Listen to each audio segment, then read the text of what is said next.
Assalamu alaikum bandiraɓe hettiyankoɓe yeɓiyankoɓe yawo Piindi TV bisimilla mo nero ɗum jayndel moɗon no dañirɗon ɗum subaka fof weltare kadi min dañi huccite moɗon ɗo subaka altine hande ko wiɗon tan goto fof salminama e inde kono kadi manama e jettoje ɗum noon bandiraɓe hettiyankoɓe yeɓiyanko walla mbiyen fulfulde fof ko bani mon debbo Aissata Diaye wonum gorko Amadou Moussa serenɓe men min jejjitani ɗumen hay lawol goto fof salminama jurama Amadou Moussa bisimilla mbani mba Aissata Diaye jamal walema mba ko jam fini to pinda no weekend ma way mais foftima seeɗa foftima a yari ataya yari ataya ha haɗi mi ɗanade accu ataya jamma ataya jamma ko noon tigui a salmitama kadi no fewi en calmini dendagal yeɓiyankoɓe wonɓe nder leydi Sénégal ha e caggal leydi en jettiɓe en jarniɓe kadi en jewniɓe Aissata no fewi noon tigui Amadou hande ko ɓuuri tengtude hande jande ɗi ne wayno ko fandu almudo aɗa andi fandu almudo kay ala anda fandu almudo woni poto almudo mara a sakkota ko mbeɗen sakko kay so tawi a daari fandu almudo ko tawata toon ma taw toon biskit ma taw toon sugar ma taw toon maaro gueɗe mbaɗi noon donc voilà hunde dal hande journaux ɗi ko moni fof ɗo tolni tan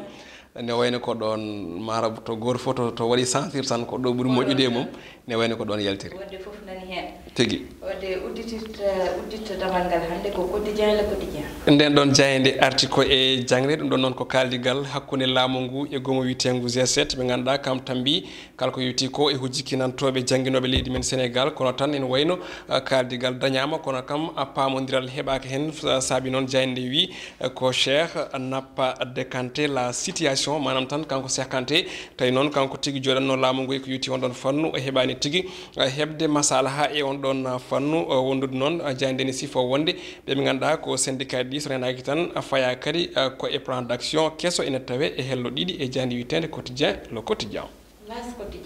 nden ɗon jayde arti ko yewti ko e ha joni to banggue dawrugol ndewi noon ko Awa Gaye Abdoulaye Daouda Diallo walla mbiyen Awa Gaye tigui Abdoulaye Daouda Diallo e Oumar Sarr jandi noon wi tan ne wayno ko ɓeɗo tato kay goni gendarme ɓe hesɓe tawi noon ko subaɓe e nder lande APR alliance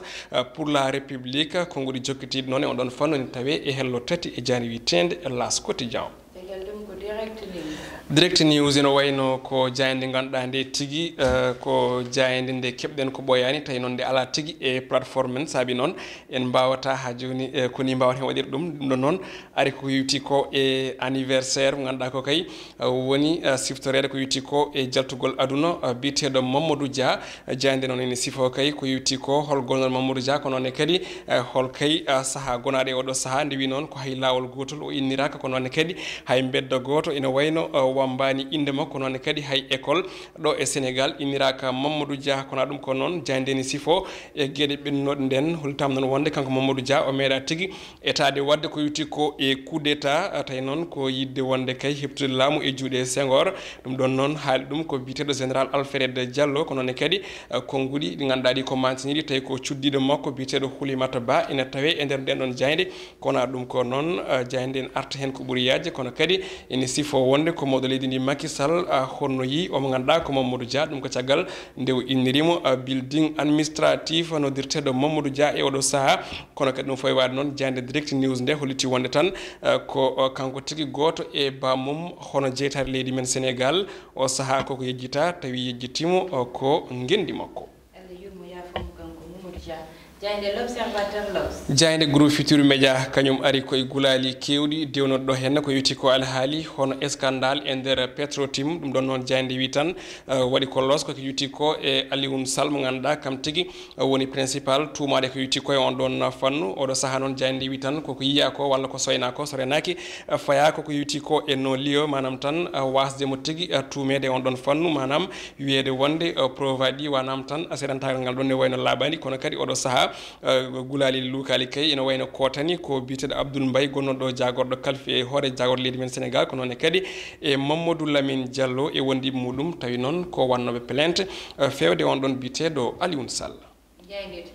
jayde tribune kañum ene wayno arti ko yuti ko e 3e mandat woni tan horeledel de ganda be kay o saha ina tuma walla ina kay damina ko jogori jamtude leppi laamu e nder leyɗele munen saabi noon ha CEDEAO kañum kay wiide jayde joni o tan riwti kala ko yuti on ɗon fannu tawi ko jogiiɓe gon miijo ɗum ɗon noon ko photo mo ganduɗa ko hono horejo dowla Guinée Conakry Alpha Condé e horejo dowla Côte d'Ivoire Alassane Dramane Ouattara e horejo leydi men Sénégal hono Macky Sall kona ɗum ko noon ina tawe hen goɗɗum tawi noon ko toon to Gambie Adama Barrow ene wiiri jayde kay nana ñemba Yaya Jammeh ɗum ko caggal nde yimɓe tato mbason pitali munen e seppo hanki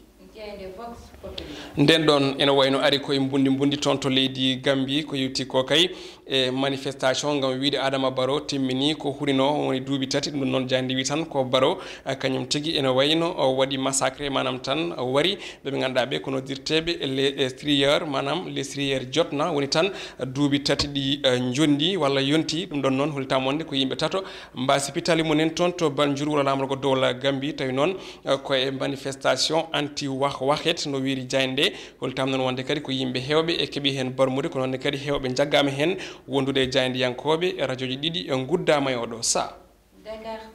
nden ɗon jayde o saa hande ari koko yuti ko e coftal ɓalli to banggue sippiro leydi men Sénégal combat mo ganduɗa o kay ko combat royal no wiiri jayde tawi noon darni ɗum ko Luc Nicolaï holtam noon wonde noon ko on ɗon combat yimɓe joguinoɓe kuluhuli kay o saaha poofi hendu weltare sababu noon ko on combat ma daro ɗum ɗon noon ma jibin ko wiyete hono face à face woni kuccam hakkude Modou Lo e Ama Baldé latoto ko ñande 4 lewru février fandu darade ko ɗon uddirten robinde men jayde jewɗo subaka hande Aissatou Ndiaye ɗum ɗon noon ko match ji deggodirɗi teskaɗi e nder club aji mabɓe ko noon kadi e nder kippu guindiji leydi Sénégal ɗum ɗon noon ko jayde ni sifo tan ɓe ganduɗa ɓe oɗo saaha kay ko wondiɓe walla mbiyen sukaɓe Aliou Cissé ene jogana kuluhuli no fewi oɗo saaha Sadio Mané Koulibaly Ismaïla Sarr Idrissa Gana Gueye Youssouf Sabaly e Lamine Sané ɓeɗo kala foof noon o saaha koko kay mbiyen gañi ina jooɗi walla koko gañino ina garti ina celli ɗum ɗon noon jayde wi noon oɗo saaha nano tan ɗeɓa ɓurtude no fewi wonande hono wero woni tanière de lion de la teranga kona ɗum ko ene tawe hen goɗɗum buteur ɓiɓɓe Sénégal naɓe toon to dunde Europe holtam wonde kay ko Habib Diallo o saaha heptima Sadio Mané kona ɗum ko ɗon ko sunare mawde teska to banggue NBA ɗum ɗon noon ko toon to dowlaji dentuɗi e sengo fuko cengalel ma mbiyen basket ko caggal nde accident nde hélicoptère makko tigui yani ƴetti mbiyen huɓɓi tigui on ɗon woni hono Kobe Bryant jaro e duuɓi 4 wasi en fitande muɗum ina wondi e ɓiyum kono tan e limore accident o waɗi ko tolni yimɓe jeenayi ko mbasi pitali munen waɗi ko hanki alet toon to California ko ɗo tigui woni ko uddiroɓe men jayndeji Aissata Ndiaye o subaka non tigui Amadou ɗum uddi roɓɓindu jaydeldi kono Amadou haade min ɓendude en garat seeɗa tan e dawrugol haade min jettade e gueɗe rendo amen saabu hande e vox populi aɗa andi ko wayno Gambie hande so tawi nani mbaɗa seppo wiye 3 years jotna woni duuɓi tati yonti teɓe mbaɗani élire Adama Barrow pour duuɓi tati hande ine hawni tako wayni ne heewe e Afrique ɗum woni ko mbimi Aissata aɗa andi hewno yiyede ko par ce que eɗen gandi hono leyɗele ɗe ne jogui ko wiyete hono constitution kadi neɗɗo so tawi a tawi leydi ma ina jogui ko wiyete ko hono constitution mo ganduɗa suɓoto hoore leydi koye duuɓi 5 ma duuɓi 7 normalement so jomum suɓama hen kala ko wawno wadde promesse campagne wonde ko hirani mbaɗanmi ko duuɓi 2 ko ñalawma goto ɗum ɗon yen gandu ko promesse campagne donc Adama Barrow o ala foof haysino hande o ƴettino pellital wiide wonde omo accir laamu ngu e nder ɗin duuɓi tati ene wayno o waɗi kanko hoore makko o yaɓɓi kuule leydi ndi o suɓa koye duuɓi 5 a fala buddu duuɓi 5 ɗi timma so timmi ko kamɓe gandi koɓe mbaɗata e on saaha ɓe mbawi wadde koɓe cohli foof kono kay sino jomum wino kene ɓeyde duuɓi ɗi ɗon fala kalam kono jomum wi manam wi kene usta kono kadi suɓa koye dow duuɓi 5 donc ɓe ngala hay aucun droit manam hay droit goto walla fodde wotere wiide wonde aɓe ceppa ha kene jibin ɗeɗo caɗele tigi hollita tan ko hande Yaya Jammeh natti wonde toon saabu ko wayni ɓe cuusano ɗum toon e nder leydi ndi hayyade wotoyde ɓe cuusano kono hande soɓe darima ɓe mbiya yo président mo ɓe jippo daka wino ko duuɓi tati fonno wadde ɗum ɗon ne hawni ko wayni Afrique naɓe ne yo goppit hen haqqillaji no fewi ɗum noon Amadou koye gueɗe rendo paaɗen gueɗe rendo noon hande ari tan koye ɓeɓe ganduɗa woni almuɓe walla mbiyen élewaji ɓe ngannduɗaa ƴewtindama ɗeɗo balɗe nangi kone piya jannginoɓe ɗumen woni professeur uji ɗum noon ɗo e diwan mo Dakar Louga e toon to Casamance ene ƴewtinda ɗeɗo balɗe tan élewaji ɗi ne gummi no feewi tan habde professeur uji mumen ha gaddi caɗele goto o ko professeur EPS mum fi heddi beene ko professeur aji goto o ko Casamance oyo ko Louga Amadou ne hamni ene hamni Aissata Ndiaye kono ene weeɓi famde aɗa andi ɗum ɗo ko joni ɗum yilli ko ɗum phénoméne keso mo ganduɗa nan yilli école aji leydi Sénégal ɗiɓe limtaɓe tato ko ɓen limta kono ko ɓuuri ko hen hewde ene famɗi e lewru ma lebbi ɗiɗi kananani wonde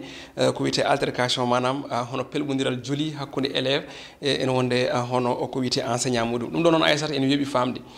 nden mi wima ɗum ɗon ala walla heewani joni noon sa yi ɗum waɗi phénoméne ene weeɓi famde ene weeɓi famminde saabu ɗo jiita enseignant ina jogdi contact mo ganduɗa ko hakkude muɗum e élève debbo ma gorko hen sahaji bandiraɓe jaapo e konngudi aɗa yiya enseignant ene rewi caggal debbo tawi ko élève mum malla ko élève établissement o hayso tawi o jangguinani ɗum o rewa hen pour yidde hebde on ɗon o rewya e élève makko mo jangguin tawi ko gorko omo sikki on so rewe muɗum o heeɓa on debbo donc cuusodiral o wonat hakkude mabɓe kala ko kulnoɗa enseignant ma so tawi wattima sehil malla wattima haalandema yogo e gueɗe wonde ƴewanam e kaari dartanam kaari alay saago ko ɗum jibinta kulol iwa ɗon so kulol iwi ɗon janggo e jaam son lurdi jomum alay saago fiyete ɗum ko ɗum jibini ɗe caɗele Aissata Ndiaye ɗum tigui Amadou ko mbiɗa ko noon aɗa andi mbaɗɗa ɗo ko analyse baɗɗo fayida hande saabu hande ko fedde wotere wonata presque saabu professeur aji sa naata école aji tawata ko sukaɓe gonata aɓe tolnodire e élève aji mo no fewi ɗum ɗon noon sa ko mbiɗa ko gonga hande aɓe cuusodiri no fewi ha sabato hande won gueɗe ma élève o yaha ha sikka professeur o ko guiƴum walla ina foti ɗum wadde guiƴiraɗo kono Amadou kono nenɗo relation mo wawi dañdude professeur muɗum foof ni foti andude oɗo kam ko kañum watta e hooram gandal ɗum ɗon neɗɗo ne foti woppide hen haqqille ɓe totta ɗum hen respect kono manque de respect dañɗo hande o kadi e fedde joni nde e sukaɓe joni ɓe hande respect mabɓe mataw ina ussi no fewi hakkude mabɓe e jinnaɓe mabɓe hakkude mabɓe e timmuɓe ɓe jinnaɗo hakkude mabɓe kadi e professeur uji mabɓe ama ɗum ɗon ne ko probléme Aissata mi jofata ko élève hay goto e on ɗon situation min ko jangguinoɓe jofotomi Aissata nden ko ɓuuri hen ko ƴewata tan ko kalɗen ɗo henno ko sa daari nden aɗa wona e établissement ha jalta presque mbaɗa ɗon ko poɗɗa wadde ko fof tawa anda jangguinowo holno wiite taw ko yettode nde tan ko monsieur naggam nanata anan hande o sa namdimi élève kaari no wiite o wima o wiite ko kaari o yettete ko kaari o jeeya ko naggam numéro téléphone tu vois contact o déjà yimɓe ɓattodiri no fewi cuusodiri sa suusi neɗɗo Aissata alay saago waɗata ko jooli hakkude moon janggo e jaam hande so tawi oɗon toydiri ñande foof walla wonko haalantuma ko ganduɗa a suusano hay firtude guite ma darama hande omo haalda e ma walla oɗon jaada oɗon kirda oɗon ñalda oɗon deggodira oɗon kalda téléphone oɗon bindiri SMS uji Aissata firti so tawi ɗum ɗo waɗi ko kamɓe jangguinoɓe yoɓe jurnito vraiment gonka mabɓe ka ɓe garta koɓe gonno walla ko wonno nden ko noon tigi Amadou wadde jikkuji ko banggueji ɗi fof foti ƴeewede hande ɗum ɗon noon yo élève aji ne mbattu haqqillaji tan professeur kam ko professeur tan eno wayi wawde no wayi waade fof ɗum ɗon noon yoɓe goppiten haqqillaji no fewi ɗum noon wonno komin gaddanoma Revue ndu jaydeli moɗon bani mon debbo Aissata Ndiaye wonno banu gorko Amadou Moussa Ndeye Fatou Masali heɗum noon e banggal caméra o Allah jarama on jarama